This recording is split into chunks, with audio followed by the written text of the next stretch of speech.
Alléluia. Que Dieu soit loué. Lundi prochain, c'est le Nouvel An chinois.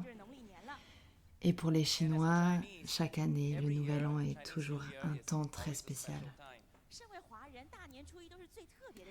La race chinoise est le plus grand groupe ethnique et représente 1/5 de la population mondiale.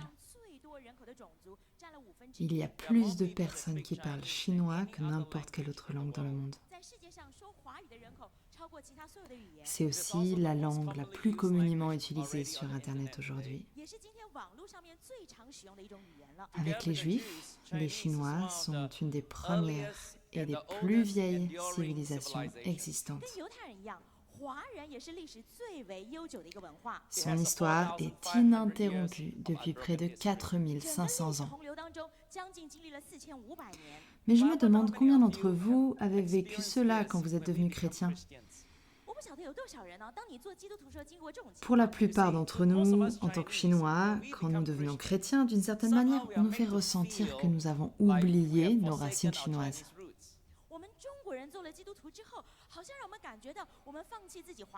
Que nous avons abandonné notre héritage et notre culture chinoise, que nous avons embrassé une religion étrangère, occidentale, une religion des hommes blancs. Et alors, nous nous sentons un peu embarrassés, particulièrement pendant la période du Nouvel An chinois.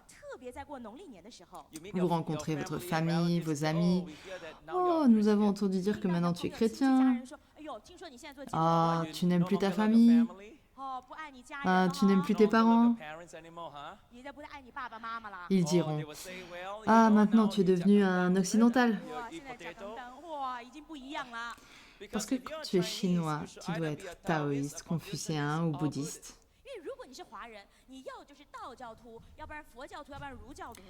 Maintenant, je vais vous dire ceci. Ces religions sont toutes bonnes. Il y a beaucoup de croyants, des millions de croyants et de pratiquants bouddhistes, taoïstes et confucéens dans le monde.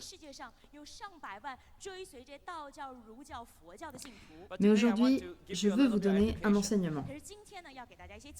Tournez-vous vers votre voisin et dites « Tu vas apprécier la conférence ». L'histoire chinoise a 4500 ans d'archives ininterrompues.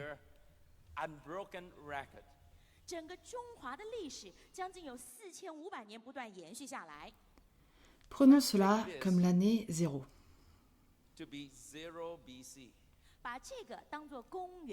Aujourd'hui, nous sommes ici en 2009, l'année du bœuf.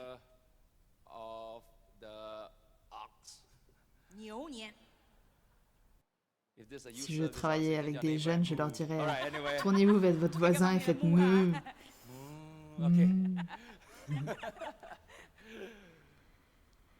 Mais vous savez quoi? L'histoire chinoise s'étire jusqu'à 2500 ans avant Jésus-Christ.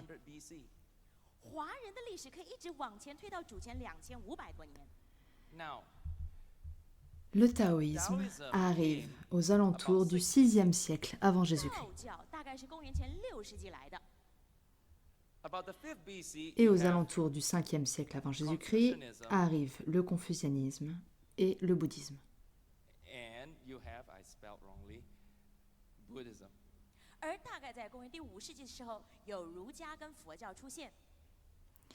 Alors la grande question est, qu'en est-il de ces 2000 ans? Avant le taoïsme, le confucianisme et le bouddhisme, quelles étaient les croyances des Chinois?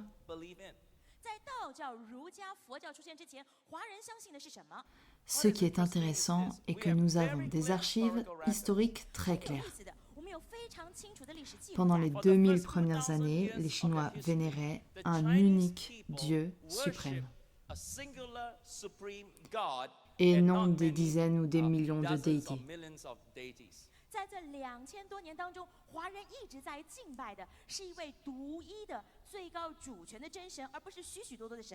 Ils vénéraient un dieu du nom de Shangdi. Aujourd'hui, je vais écrire avec mon chinois approximatif. Ok, quand vous lisez les archives historiques, Shangdi a exactement le même caractère, la même nature et le même pouvoir que le Dieu de l'Ancien Testament.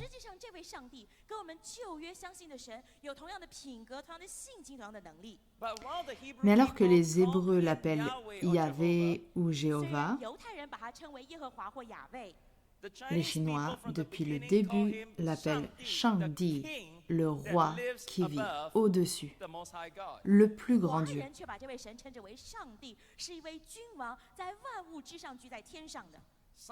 Certains l'appellent Tian, ce qui veut dire le ciel, Tian.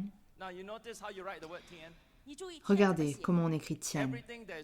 Par rapport à tout ce qui est grand, Da, lui est encore plus grand. C'est le plus grand. Applaudissons le plus grand des dieux. Alléluia. Le plus grand historien chinois s'appelait Sima Qian. Dans ses archives historiques, il a parlé d'un roi appelé Huangdi, ce qui veut dire l'empereur jaune.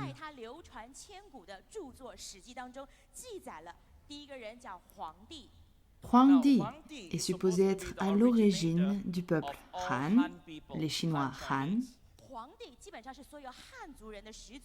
Il a vécu aux alentours de 2400-2500 avant Jésus-Christ, ce qui veut dire depuis le début.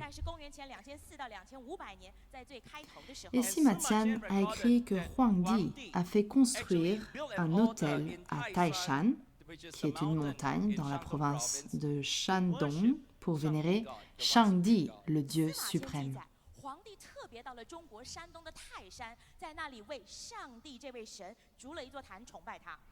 Sima Qian a aussi écrit dans ses archives un commentaire d'un érudit de la dynastie Han.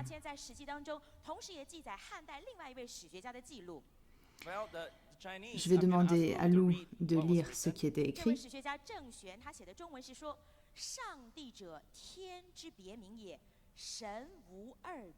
En d'autres mots, Shangdi est un autre nom pour Tian, le ciel.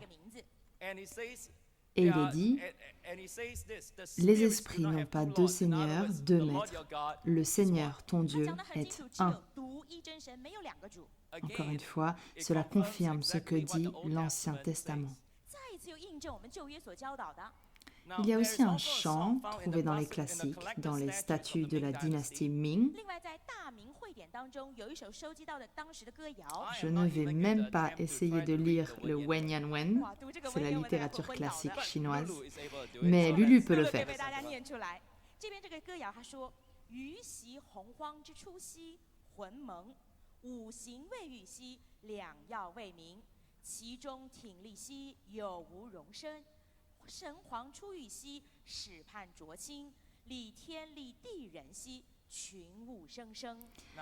Laissez-moi traduire pour vous.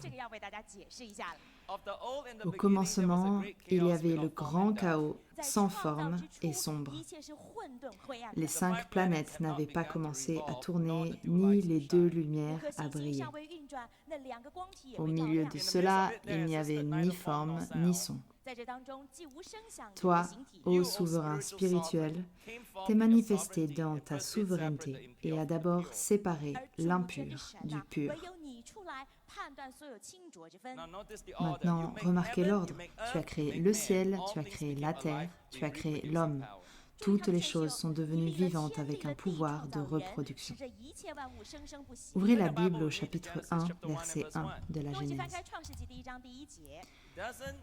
Ce commentaire ne ressemble-t-il pas exactement au livre de la Genèse ? Il est dit, dans le verset 1, « Au commencement, Dieu créa le ciel et la terre. La terre était informe et vide.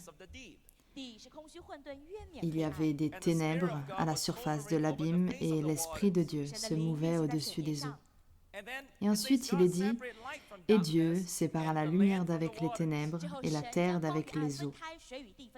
Et il créa les arbres et les plantes, les poissons et les bêtes des champs. Et ensuite, il créa l'homme. » Dans le chapitre 1 de la Genèse, il est dit, « À toutes les espèces a été donné le pouvoir de se reproduire. »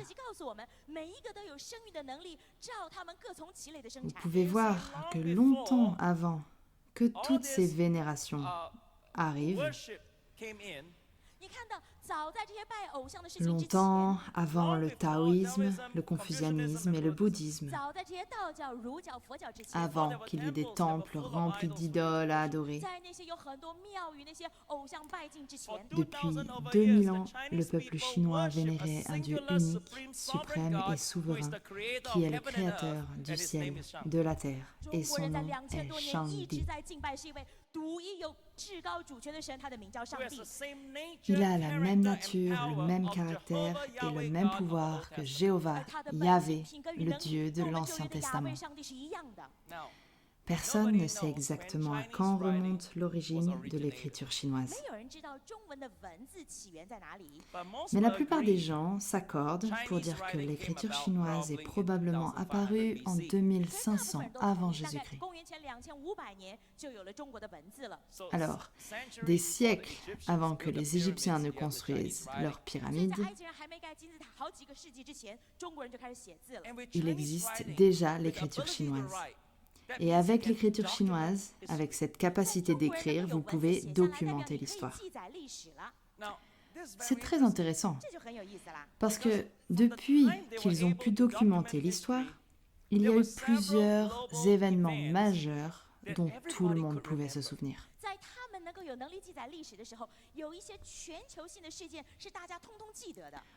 Au même moment, en 2500 avant Jésus-Christ,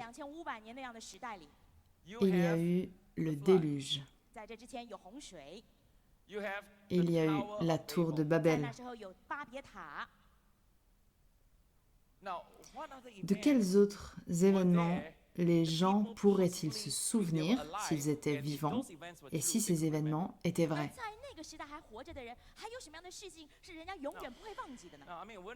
Je veux dire, si vous êtes d'accord, s'il y a un déluge, que les eaux couvrent toute la surface de la Terre, vous vous en souviendriez sûrement. S'il y a une tour de Babel qui est la cause de la dispersion des peuples et l'apparition de différentes langues, vous vous en souviendriez sûrement. Si ces événements sont vrais et que la Bible n'est pas une fable, alors les personnes vivantes 2500 ans avant Jésus-Christ doivent se souvenir de l'histoire de la création. Parce que Adam était vivant il y a 1600 ans. Vous savez, quand le déluge est arrivé, Mathusalem venait de mourir. Et quand Mathusalem était vivant, Adam était aussi vivant. À cette époque-là, les gens vivaient très longtemps. Adam a vécu 900 ans. Mathusalem, 969 ans. En réalité, il y a eu seulement 8 générations de la création jusqu'au déluge. Alors, si ces choses étaient vraies, alors les personnes vivantes doivent sûrement s'en souvenir. Et ils ont sûrement documenté ces événements dans des archives historiques.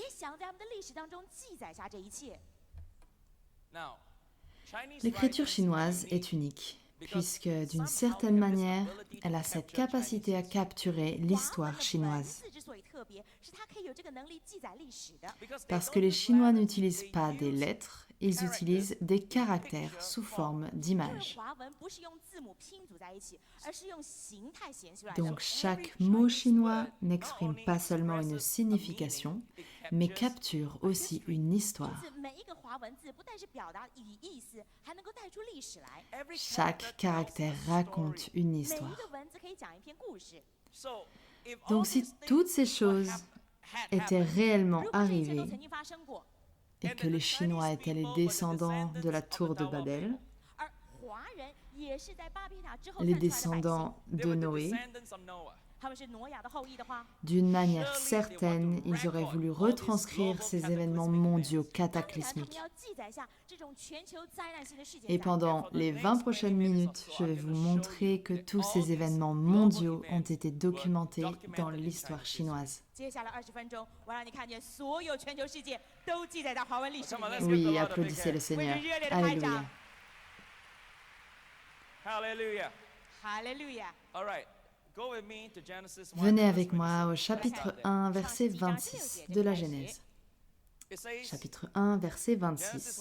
Dieu dit, « Faisons l'homme à notre image. » Le mot « faire » veut aussi dire « créer ». Créer en chinois est le mot « zao ». Maintenant, regardez comment s'écrit ce mot.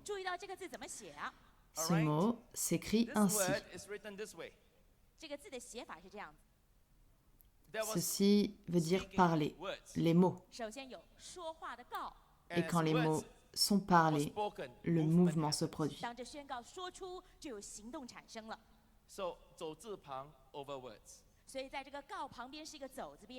Et n'est-ce pas, quand Dieu a exprimé le Verbe, les choses vivantes ont commencé à s'animer?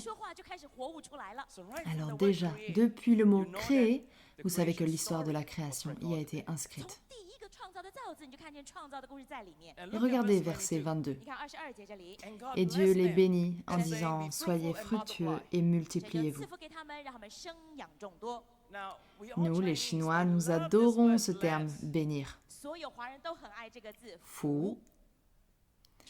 Autour du Nouvel An chinois, vous pouvez voir ce caractère partout. Il peut être affiché sur nos portes, dans nos compagnies, parce que ce mot signifie bonne fortune, prospérité. Et nous souhaitons cette prospérité pour nos familles, pour notre travail. Parfois, nous l'écrivons même à l'envers. Cela veut dire que la bénédiction coule. Mais qu'est-ce que la prospérité dans son sens originel pour les Chinois? Comment écrire fou? Maintenant, regardez. Sen Zepang, c'est Dieu. En faisant un, avec une bouche. Donc Dieu, ensemble avec une âme, une bouche, dans un jardin. Voilà la prospérité. La prospérité, pour les anciens Chinois, n'est pas seulement la richesse matérielle et l'argent, mais c'est quand Dieu et l'homme ont une relation unique, dans un jardin fructueux, dans une famille fructueuse ou à votre travail. Alléluia. Allez-y, vous voulez applaudir, applaudissez le Seigneur. Tournez-vous vers votre voisin et dites « Dieu veut avoir une bonne relation avec toi. Il veut la prospérité pour toi. » Amen.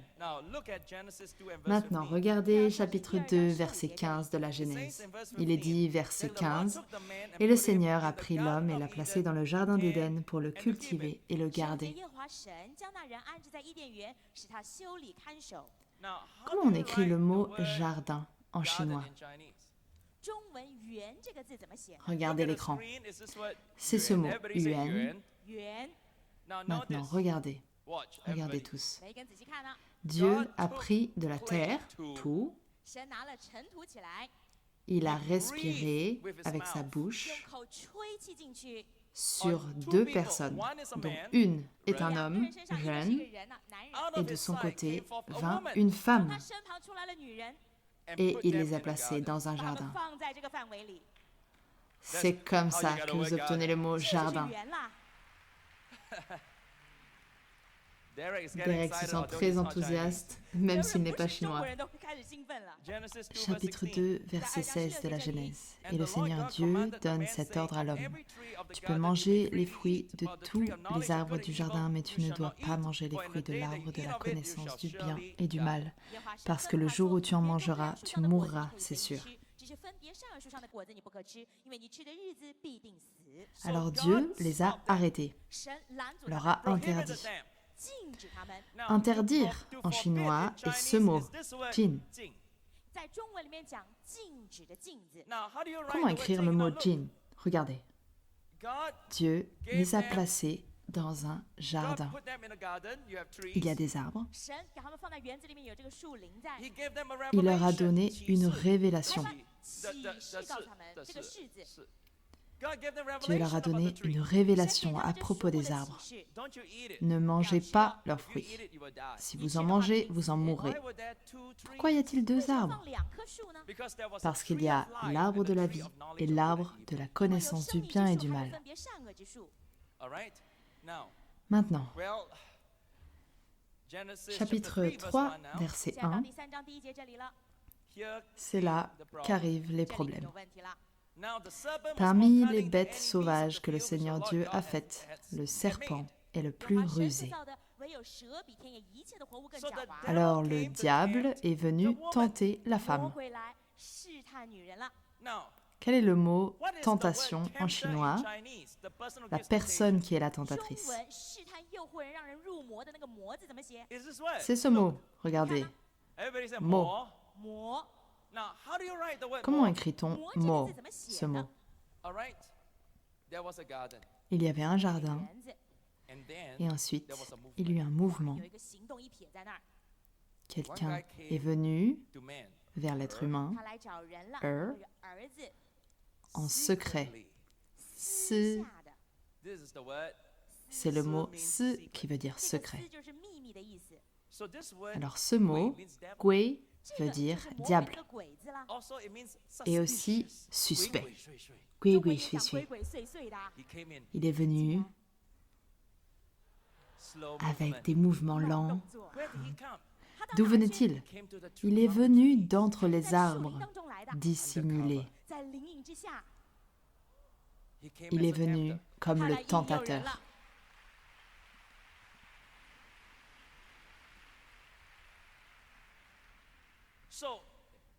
Ainsi, il a tenté de séduire Ève. Ève, mange le fruit. La Bible dit que Ève désirait le fruit, en est devenue avide. Comment écrit-on le mot avidité? L'âne.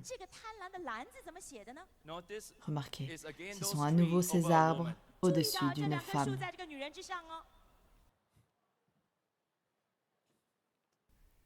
Parce que la femme est tombée dans le péché en premier. La tentation est toujours complexe. Quel est le mot chinois pour difficulté ou inquiétude quand vous êtes stressé? N'est-ce pas ce mot mou, l'arbre, dans une enceinte? Vous ne toucherez pas cet arbre. Oh, comme c'est difficile. Je le veux, je le veux.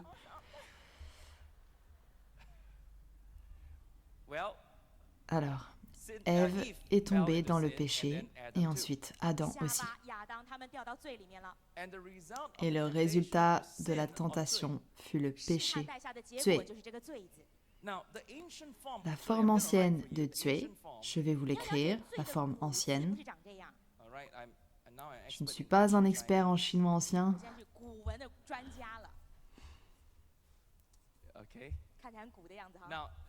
Ceci, le péché en forme ancienne, est en fait un homme jeune avec son nez, c'est le nez d'un homme, et il se sent très amer, très troublé, xingku. Voilà donc le sens originel du mot Zui. Mais quand Qin Shi Huang est arrivé, il a unifié la Chine en 221 avant Jésus-Christ. C'est l'homme qui a construit la grande muraille de Chine. Il a changé ce mot. Il a transformé ce mot en ceci. 4 contre. Voyez, ceci, le mot 4, et ceci, le mot contre. Qin Shi Huang n'était pas chrétien. À ce propos, tous les empereurs n'étaient pas des non-croyants. Il y a eu beaucoup d'empereurs qui croyaient en Dieu.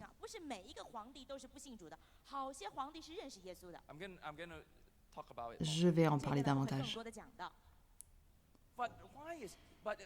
Même si Qin Shi Huang n'était pas chrétien, il était muet par Dieu. Pourquoi Zui était écrit 4 contre, 4 oppositions ou 4 contradictions? Savez-vous qu'il y a 4 contradictions ici dans le chapitre 3 de la Genèse? Regardez, verset 1. Le diable dit, « Est-ce que Dieu vous a vraiment dit « Ne mangez aucun fruit du jardin » ?» Ceci n'est pas vrai. C'était contre la parole de Dieu. Parce que Dieu a dit, « Tu ne peux manger les fruits d'un arbre seulement. Tu peux manger les fruits de tous les arbres, sauf un. » Première contradiction. Deuxième contradiction, verset 2. Ève répond au serpent, « Dieu a dit, « Ne mangez pas ces fruits et n'y touchez pas, sinon vous mourrez. » À nouveau, c'est faux. Dieu leur a permis de les toucher, mais pas de les manger. Deuxième contradiction. Troisième contradiction, verset 4. Le serpent a dit à la femme, « Pas du tout, vous ne mourrez pas. » Ce n'est pas vrai. Dieu a dit, « Si tu le manges, tu meurs. » C'est la troisième contradiction. Quatrième contradiction, verset 5. « Mais Dieu le sait bien, le jour où vous en mangerez, vos yeux s'ouvriront et vous serez comme Dieu. » Alors le diable essayait de dire à Ève, « Dieu ne veut pas que tu sois aussi puissante que lui, alors il t'interdit de le manger. » C'est la quatrième contradiction.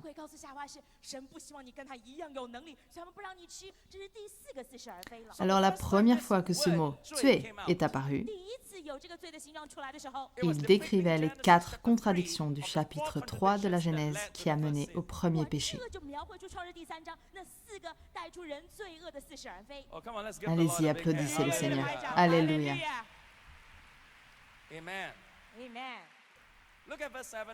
Regardez verset 7 maintenant.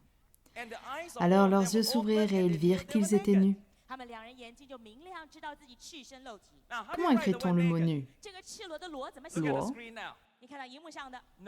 Regardez l'écran. Remarquez ce avec quoi il est en lien. Il est en lien avec les vêtements. Et tsepang, ce qui vous couvre est parti quand vous mangez le fruit guozi. Alors la première fois que le mot nu est apparu, c'était en référence au vêtement qui a disparu à cause d'un fruit, comme décrit dans la Genèse. Regardez maintenant en verset 8. Et ils ont entendu Dieu qui se promenait dans le jardin le soir. Adam et sa femme se sont cachés devant lui parmi les arbres du jardin.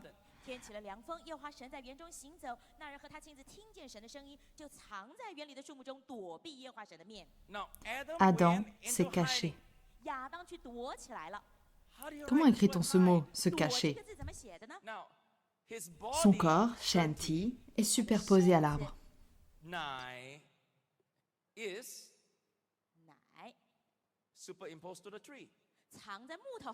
Donc, son corps est l'arbre. En d'autres mots, vous ne pouvez pas le voir. Il est caché derrière les arbres. L'homme s'est caché. Pourquoi? Il se sentait coupable d'avoir péché. Comment écrit-on culpabilité? Regardez l'écran. C'est en lien avec le cœur, votre cœur, et le diable est venu dans ton cœur.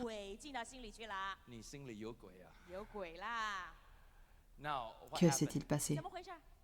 Le diable s'est emparé de la vie de l'homme. Alors, avec la chute de l'homme, le péché est devenu une partie de la nature humaine. Au chapitre 4 de la Genèse, le premier crime jamais commis a été retranscrit. C'est à propos de deux frères. Qui sont les deux frères? Cain et Abel. Que s'est-il passé? Cain a tué Abel.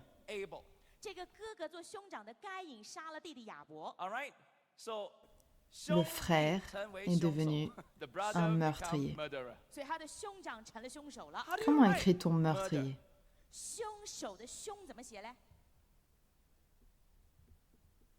Remarquez, c'est presque la même chose. Et regardez, chapitre 4, verset 15 de la Genèse. Cain a demandé grâce. Dieu, s'il te plaît, si tu me bannis maintenant, tout le monde va m'attaquer. Dieu dit, ok, je vais mettre en place une protection spéciale pour toi, mais tu seras marqué à vie. Regardez chapitre 4, verset 15. Et le Seigneur met une marque sur Cain. Alors celui qui le rencontrera ne pourra pas le tuer. Comment écrit-on le mot xiong, meurtre? C'est la tête d'un homme, ou le visage, et il a reçu une marque. Vous voyez, c'est le meurtre. Une marque sur Cain.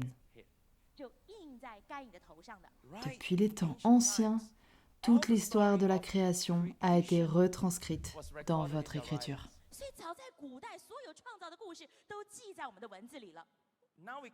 Maintenant, nous arrivons au déluge, dans le chapitre 7 de la Genèse. Regardez chapitre 7, verset 7. Noé entre dans le bateau avec ses fils, sa femme et les femmes de ses fils pour fuir l'inondation. Quel est le mot chinois pour grand bateau? Chuan. Combien d'entre vous ont écrit ceci à l'école primaire? Levez votre main. Vous écrivez ceci, vous écrivez l'histoire de la Genèse et vous ne le savez même pas. Comment écrit-on Chuan? Regardez. Zhou, un bateau, avec 8 personnes. Ba. Vous me direz, pourquoi 8 personnes dans un bateau? Parce que dans le chapitre 7, verset 7, il est dit Noah et sa femme, 2 personnes, 3 fils, ça fait 5, et 3 belles-filles, ça fait 8. La première fois qu'un bateau a été utilisé, 8 personnes étaient à bord. C'est inscrit dans l'histoire chinoise. Allez, applaudissez à nouveau bien fort le Seigneur. Alléluia. Maintenant, nous arrivons à la tour de Babel. C'est le 3e événement majeur mondial. À l'image du 11 septembre, cela a un rapport avec une tour, mais pas parce qu'un avion a percuté la tour. Nous arrivons au chapitre 11 de la Genèse. Ici, le monde s'est à nouveau assombri. Regardez, chapitre 11, verset 1. À ce moment-là, tous les habitants de la terre parlent la même langue et utilisent les mêmes mots. Et verset 4, ils disent « Allons, construisons une ville et une grande tour aussi haute que le ciel. Ainsi, nous deviendrons célèbres et nous pourrons rester tous ensemble. »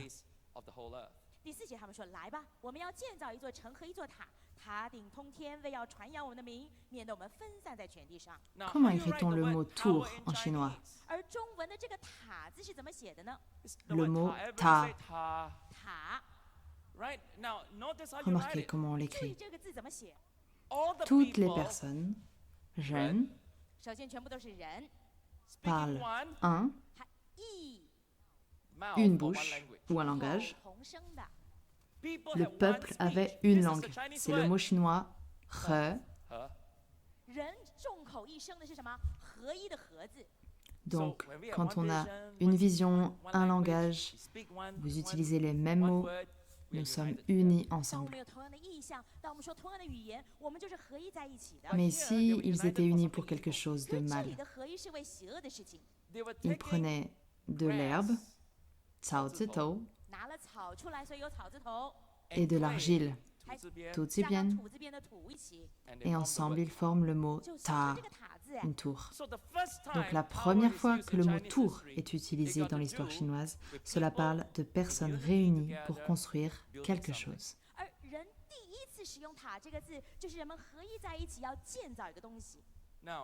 Regardez verset 9. C'est pourquoi on donne à cette ville le nom de Babel. En effet, c'est là que le Seigneur a mélangé le langage des habitants de la terre. Comment dit-on en chinois? Luan, confusion ou luan. Comment l'écrit-on? Il s'agit de la langue. Shetou, la langue. Et ce caractère, c'est votre jambe droite. C'est-à-dire votre jambe droite qui part dans une direction, qui se sépare. La confusion.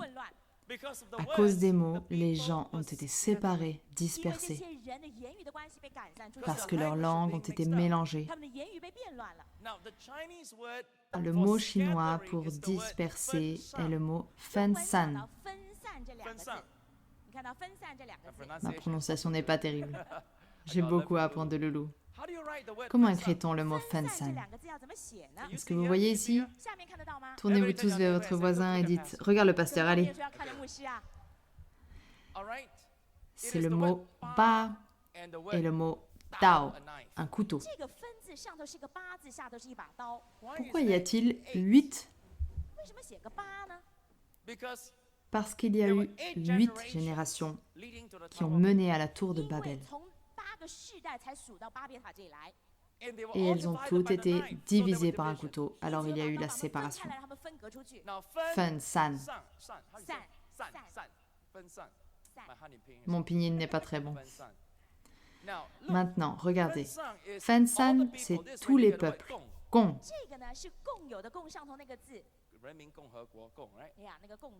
Et ceci, rou zi bian, la chair.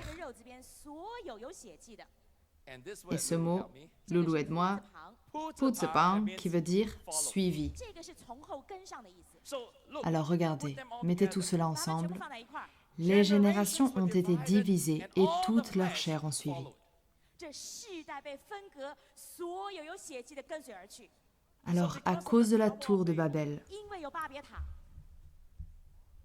tous les peuples ont été séparés et un grand groupe s'en est allé vers l'est et s'est installé en terre de Chine. Alors ils ont migré. Le mot migrer ou séparer est ce mot, regardez. C'est très intéressant. Ok, c'est le dernier espace que j'ai, regardez tout cet espace. Très bien. Alors, comment écrit-on ce mot tian? Il y a eu une grande migration. Da. Et ce mot, si, veut dire division. Donc il y a eu une grande division. D'où cela s'est-il produit?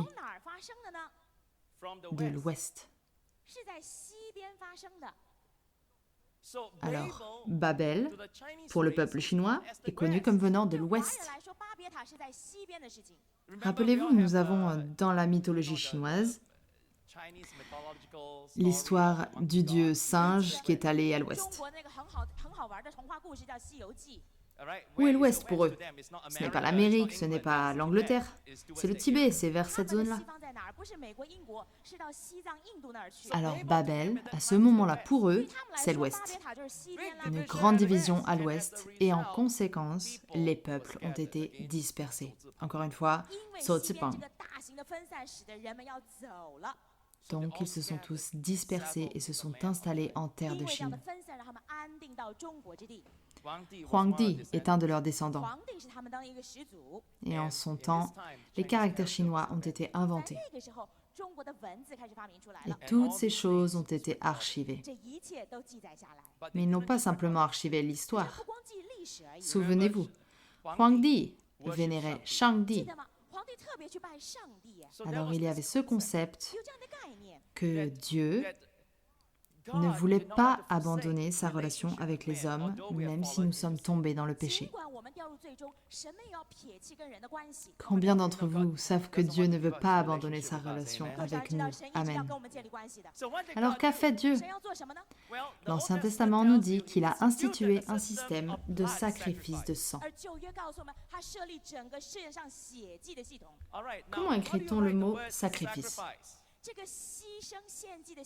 Juste quelques-uns de plus, ok? Et ensuite j'ai fini. Comment écrit-on sacrifice? Regardez, sacrifice. Vous allez dire, ah, pasteur, c'est très compliqué. Qu'a fait Dieu? Le livre des Hébreux nous dit, Léviticus nous dit, Dieu dit, prends un bœuf, prends un agneau, mais ils doivent être sans défaut. Sio, parfait. Tue-les avec une lance, offre un sacrifice. Voyez-vous, tout le concept de sacrifice de sang est compris dans ce seul mot. Particulièrement, utilise le sacrifice d'un très jeune agneau. Comment écrit-on Yanggao? Vous prenez un agneau, mettez-le dans le feu. Ainsi, le concept, c'est de prendre un agneau, le sacrifier, le brûler. Ensuite, que fait-on? On prend le sang. Connaissez-vous le mot chinois originel pour le sang? C'est cette image d'un vaisseau avec une goutte de sang à l'intérieur. C'est le vaisseau ou la coupe, une coupe chinoise avec du sang à l'intérieur. Mais ensuite, il a été changé. Il a été transformé en ce mot xie. Comment écrit-on xie? Xie est en fait, regardez, c'est du sang, une goutte de sang, dans un vaisseau. Min, c'est un vaisseau. Vous dites, ah, c'est trop difficile. Non, vous chantez cela tout le temps dans l'église chinoise. Depuis quand? Souvenez-vous de la chanson Above All Else? Vous savez, Hailey vient toutes les semaines. Alors imaginez, je suis Hailey maintenant, les cheveux longs, grande, toujours chantant comme ça. Hailey. Here I stand, 相附于你. Here I stand, 渴慕有你, 愿成为你器皿. Toutes les semaines, vous chantez cela. Tout le concept du sang dans le vaisseau porté devant la présence de Dieu pour le pardon de nos péchés. En fin de compte, Jésus-Christ est l'agneau de Dieu, envoyé par le Seigneur, envoyé par Dieu lui-même pour être le sauveur du monde. Alléluia. Allez, applaudissez bien fort le Seigneur.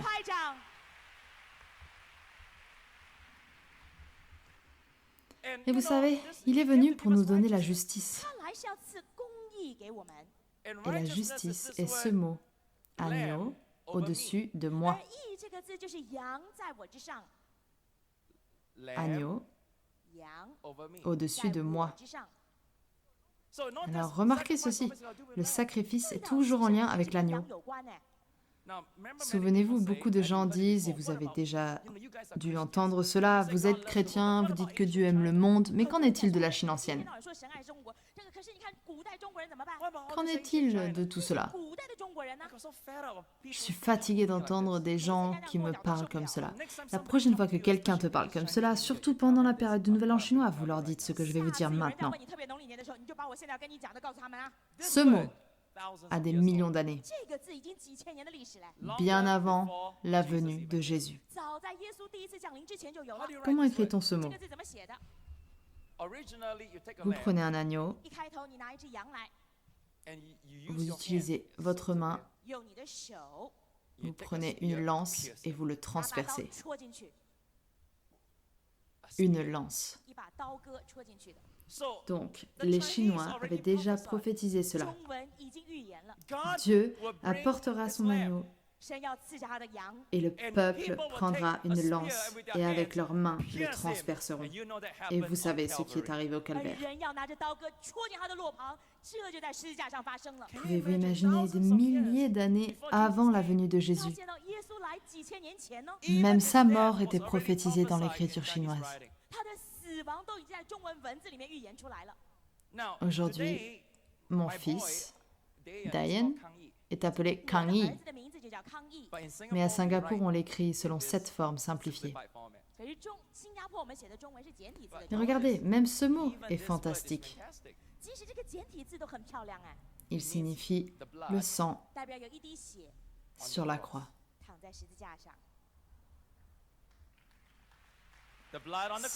Le sang sur la croix. Cela pourrait vouloir dire le sang dans un vaisseau devant Dieu, mais cela veut aussi dire le sang qui, en fin de compte, aura éclaboussé la croix du calvaire. Alors les Chinois, sans le savoir, attendaient cela. Il y a bien longtemps, longtemps avant que le taoïsme, le confucianisme et le bouddhisme arrivent, étaient empreints dans leur histoire ce concept de Dieu qui un jour enverra son ultime agneau qui mourra sur la croix, le côté transpercé, et son sang sera un sacrifice pour nos péchés. Alléluia.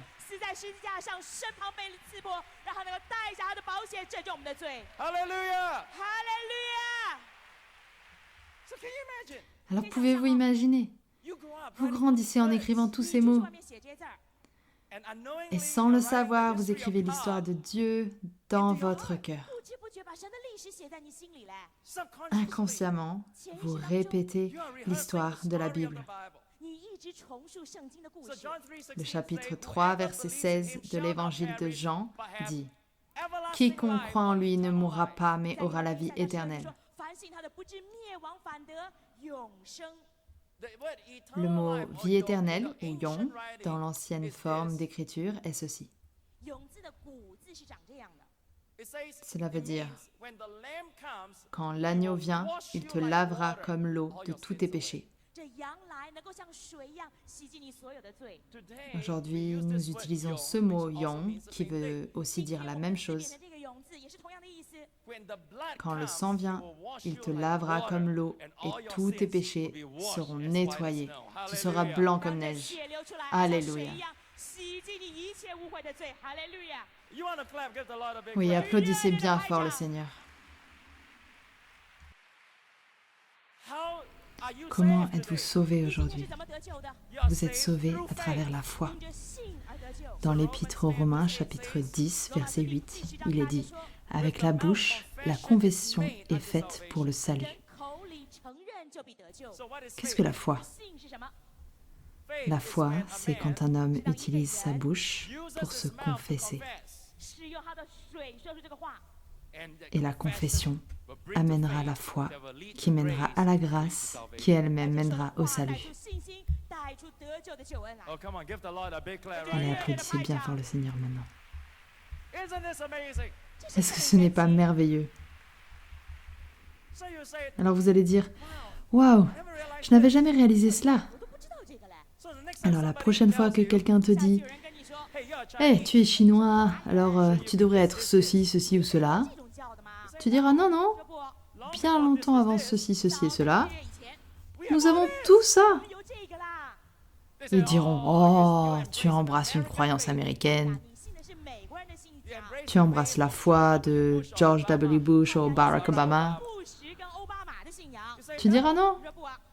Tu diras « C'est pas vrai. » Tu diras « Il y a longtemps, déjà quand j'étais un petit garçon, une petite fille, quand j'apprenais à écrire tous ces mots, l'histoire de Dieu, depuis la Genèse jusqu'au déluge, en passant par la tour de Babel, le système sacrificiel, la venue du Christ sur la croix, jusqu'au moyen par lequel je peux être béni, jusqu'au sens du mot foi. Dieu est le Dieu du peuple chinois. Je reviens à mes racines. Je reviens à ma culture.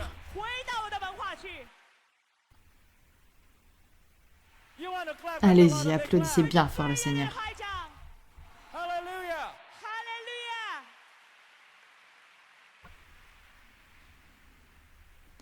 Combien d'entre vous veulent apprendre encore plus de choses merveilleuses à propos de Dieu dans la Chine ancienne? Vous devez revenir la semaine prochaine. J'ai envie de clôturer la soirée avec le chapitre 17 des Actes. Je sais que cette année, pour le Nouvel An chinois, vous serez nombreux à avoir plein d'histoires à raconter maintenant. Alléluia. Dans le chapitre 17, verset 22 des Actes.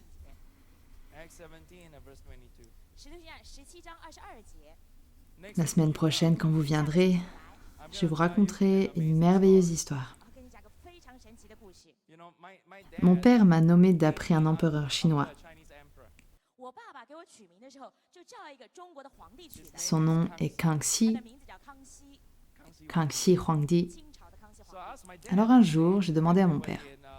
Nous étions à Taïwan, nous étions dans un musée chinois. Et il y avait beaucoup de choses à propos de Kangxi. Et une des choses qui était présentée était que Kangxi était un converti, il était chrétien. Et il louait Dieu. La semaine prochaine, je vous en dirai plus sur lui. Le plus grand empereur de Chine croyait en Jésus-Christ. Et j'ai demandé à mon père, « Pourquoi n'as-tu pas écrit mon nom exactement comme lui ?»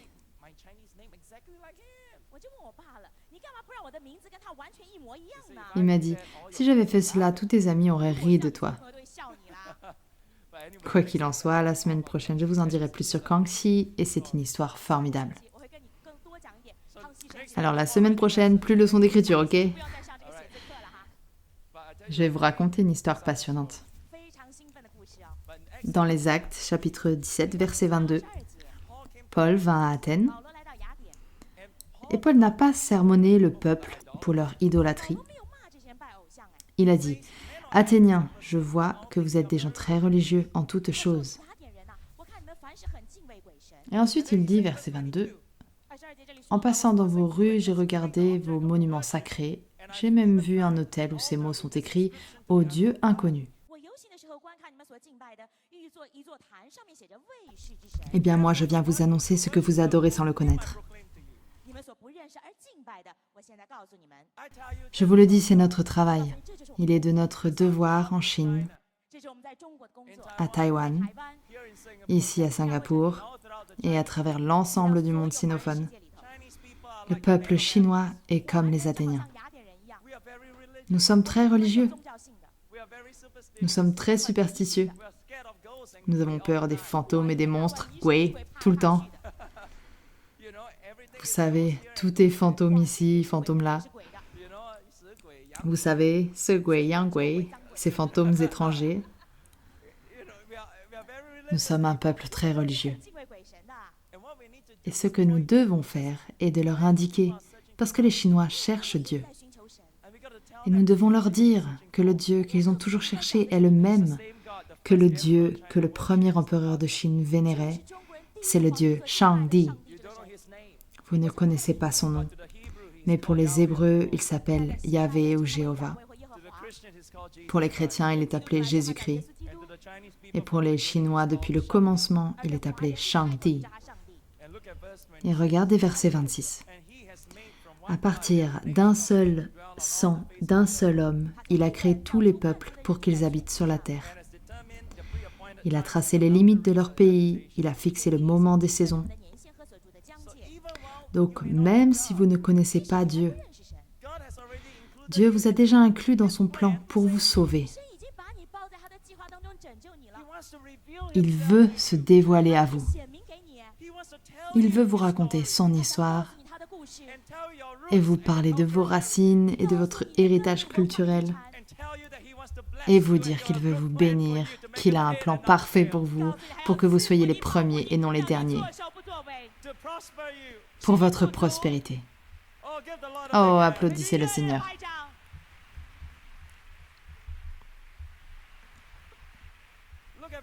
Regardez verset 27 maintenant. Dieu a fait cela pour que les gens le cherchent, dans l'espoir qu'ils le trouvent, même si en réalité il n'est pas loin de chacun de nous. Donc Dieu n'est pas loin. Il n'est qu'à un souffle de distance. Savez-vous que depuis votre naissance, combien d'entre vous êtes chinois? Levez la main. Combien d'entre vous ont appris à écrire le chinois en tant que jeune garçon ou jeune fille? Levez la main. En tant que jeune enfant, même quand vous écrivez le mot ciel, tien, un simple mot, Dieu essaye déjà de se révéler à vous. Je suis celui qui est plus grand que tout sur la terre. Quand vous écrivez tout cela, Dieu est tout proche de vous et essaye de vous montrer. Venez à moi, vous qui êtes si lourdement chargés. Vous voyez, il orchestre tous les événements humains, même les mauvais moments, même les crises économiques, pour que chacun de nous ait la plus grande chance de le connaître, de faire l'expérience de sa présence et de le rencontrer en tant que vrai sauveur et Dieu de toute la terre. Alléluia. Allez-y, applaudissez bien fort le Seigneur ce soir.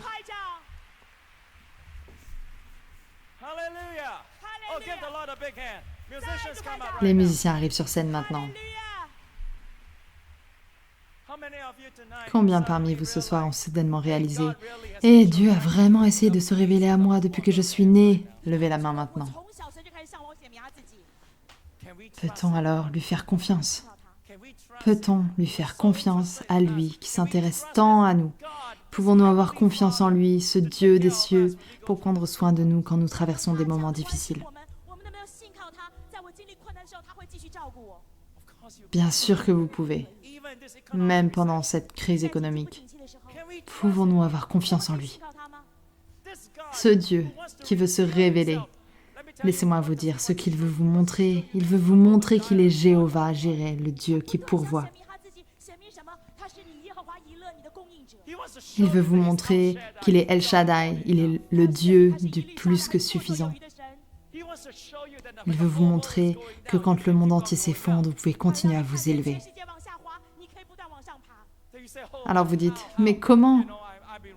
J'ai été licencié. Chaque problème est une nouvelle opportunité pour que Dieu déverse ses bénédictions dans votre vie. Pour que vous puissiez découvrir de nouveaux talents pour vous mener vers la prochaine étape. Ce soir, je veux que vous commenciez à prier. Dieu, je veux te faire confiance dans ta capacité à prendre soin de moi.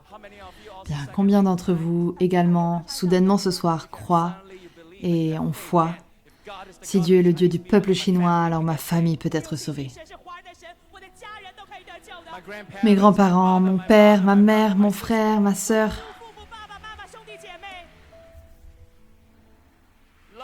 Bien avant que ces choses arrivent, il est le Dieu de la Chine.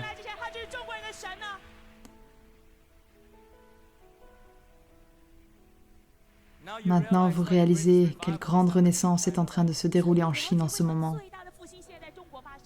Parce que, intégré dans la culture chinoise, réside cette faim pour cet unique vrai Dieu.